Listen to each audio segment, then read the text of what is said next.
Okay. Hello, YouTube, and all the viewers, and still hoping and waiting for your fucking comments. Okay, what a fucking comments. Close, man. Ay, nako, napaka-hypocrite ko talaga. Pambira, hypocrite ako naman sabihin ko sa iyo yung ginagawa ng video na to para lamang sumikat. Ay, sira. Come on, Gmail 7, Video 7, Video 5. Hi, please, I'm begging you. Kunin nyo na ako. Ay, looks okay. Well, today, I'm telling you my reason why I make some of my silliness and some of wala kataturang video. Ay. So, kung may narinig kong iyakan at kumakabig dito, ay. Okay, sa akin lang naman, I want to be on pain. That's all. Like everybody else, I want to be on pain. And sa lahat, I've tried to go some audition like Talentadong Pinoy, Pinoy Big Brother, etc., even Starstruck. Well, saga is not my luck. Well, and fuck the mosquito. I snip it, look. Well, hey, okay, this is my real life. Okay, where are we now? Well, my reason why I make this video is to know what the other people react me.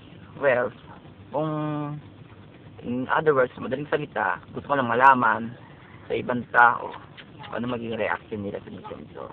Hindi, karamihan kasi most of my bits have no script, pure real life.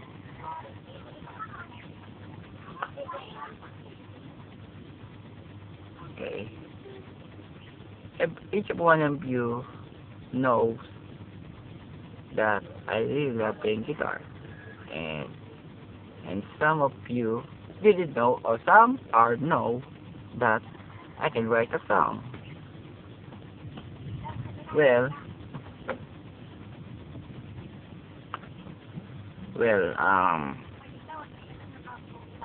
this bid is to present, and teka nga rito, teka. Kaya pakilala ko pala. This is my brother. My name is GNO. Okay, sige, lumayas ka na. Get out of here, boy. Well, I'm sorry for the interruption. Well, I really love playing guitar, and my greatest dream since high school is be on the band. I aspired when I was a kid, maybe at the 4th grade, and start playing drums and with our neighbor who are brothers who in the band. Well, luckily they have no drummer then, way back then, and I tried to play a drum.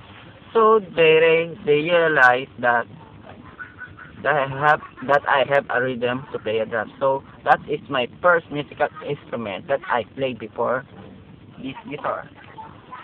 And the rest is so much history there. Okay. Everyone thinks that Aries really talks very, very nonsense. So, I have no script. So, ano ngayon? Wala talaga ang script talaga. Walang script eh. Totoong buhay talaga.